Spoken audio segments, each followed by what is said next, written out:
In this video, we're going to be looking at meiosis again, and actually looking at meiosis this time as the process, remembering that meiosis is the production of gametes. And here's a picture of a zygote being created and the sperm cells representing the male gamete and the egg cell underneath representing the female gamete, and them combining to form a diploid zygote. Now, these gametes are what we call haploid, in that they only have a half of the DNA. A male's cells typically are diploid in that they contain a copy from his mom and his dad, but his gametes, his sperm cells, only contain half of those. They contain only 23 chromosomes because they will combine with the 23 chromosomes of the egg to make a new organism that has 46 chromosomes. Those numbers are important to remember. However, that only applies to humans, obviously. If you're dealing with an organism that is diploid 8, then their haploid number is going to be 4. All right, so make sure that you're paying attention when it comes to questions that have to do with this, because a lot of students just end up defaulting to that 4623 idea, even though the question may say something completely different. So be careful that you read carefully on that. All right, so meiosis has two divisions. Those divisions are creatively named meiosis I and meiosis II, which is kind of nice.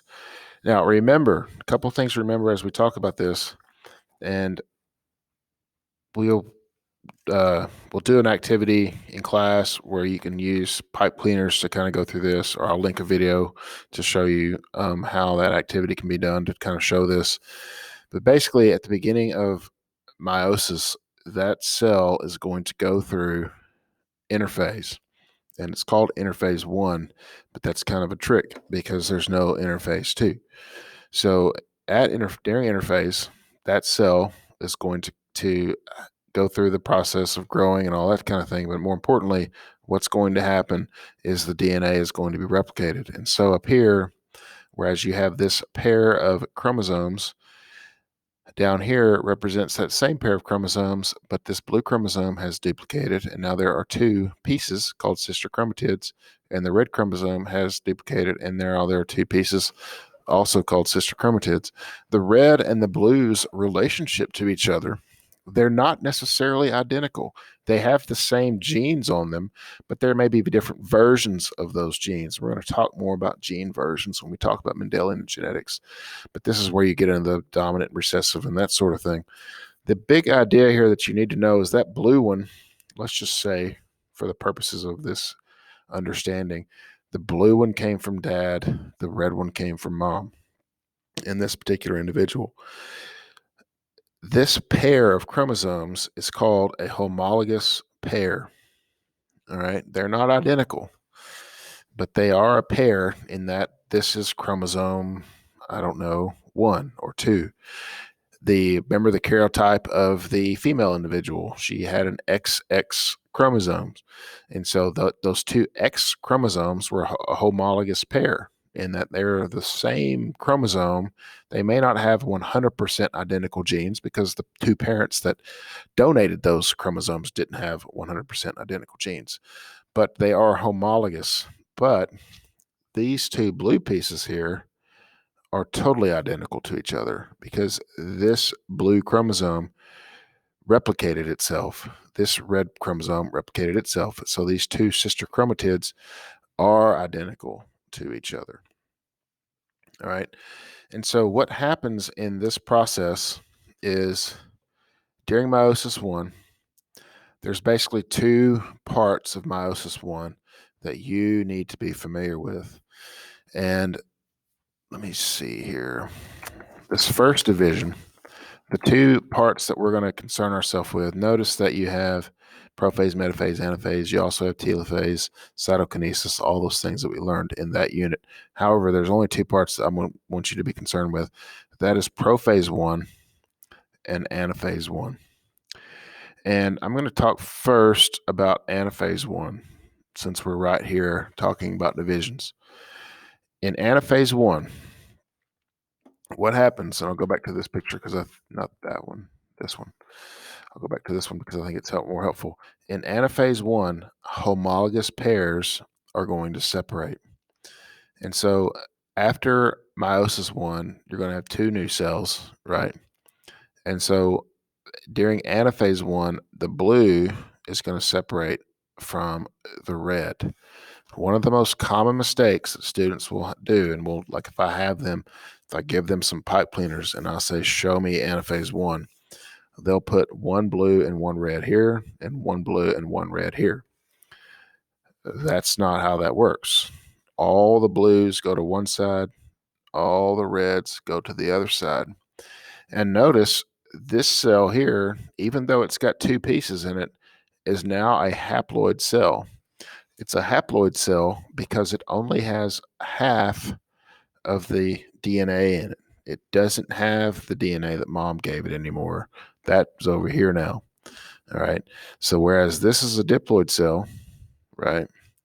This is now a haploid, and this is now haploid. And so after meiosis or during meiosis 1, homologous pairs separate during anaphase.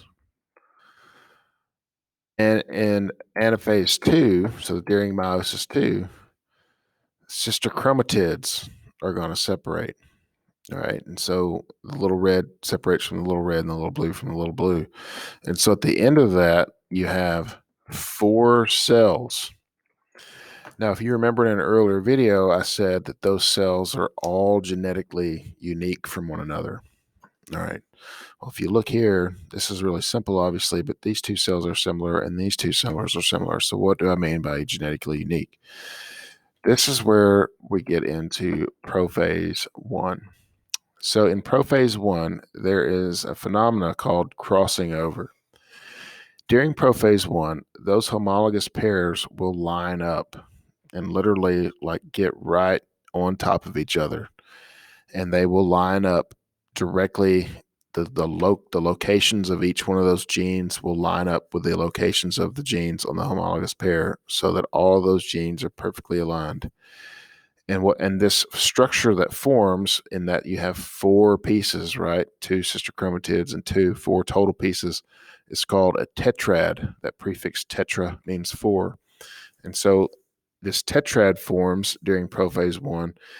And what ends up happening is little pieces of the red chromosome will trade with the little pieces of the blue chromosome. And it doesn't matter because it's the same genes. It may be different versions of those genes, but it's still the same one. Let's take for instance, eye color. You just need an eye color. It doesn't have to be blue or brown. And so maybe traditionally this red chromosome has blue with it, but this blue one has brown eyes. And so they just switch so that this red chromosome now has brown eyes with it. And so it creates this variation so that the resulting haploid cells are all different. See how this red has a little piece of blue, this blue has a little piece of red, and each cell is genetically unique from the other cell. See, I've got another picture here of crossing over, and this kind of shows you that too. So you have the tetrads that form here, right? And this happens during prophase I of meiosis 1. They cross over. This chiasma it just stands for they create a little X, not important. And so then they pull apart anaphase 1, right? And you have homologous pairs that pull apart, and this blue has a little bit of red on it now, and this red has a little bit of blue. And then during anaphase 2, this says metaphase, ignore that. During anaphase 2, after meiosis 2, you have 4 unique cells. Each one of these is haploid.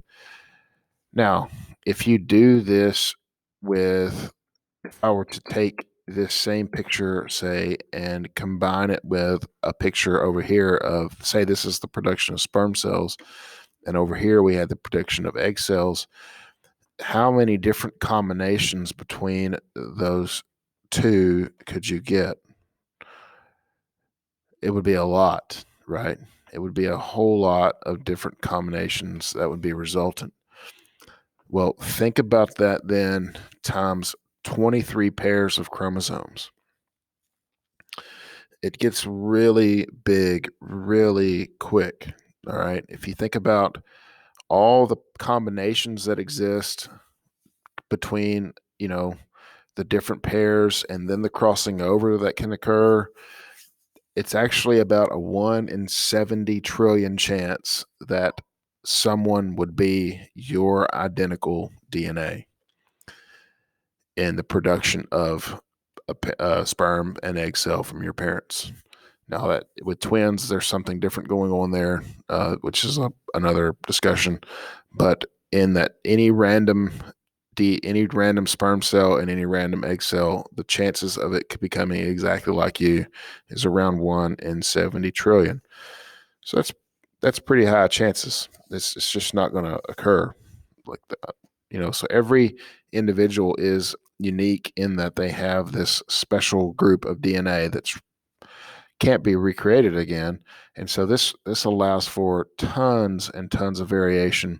Certain traits are going to be selected for over time, and that's going to lead to those traits having more fitness. And we'll talk more about that when we get to the evolution unit. I do want to go back to this thing here real quickly, talking about spermatogenesis and oogenesis, which is just the production of egg cells and the production of sperm cells. We talked a little bit about this before, but I do want to just remind you that when sperm cells are created, there are 4 haploid cells that are created. When egg cells are created, there's only 1 haploid egg that is produced, and the rest of those haploid cells that are produced as a result are kind of discarded. And so this egg cell, again, because of that meiosis, has this unique set of DNA. The sperm cell has a unique set of DNA.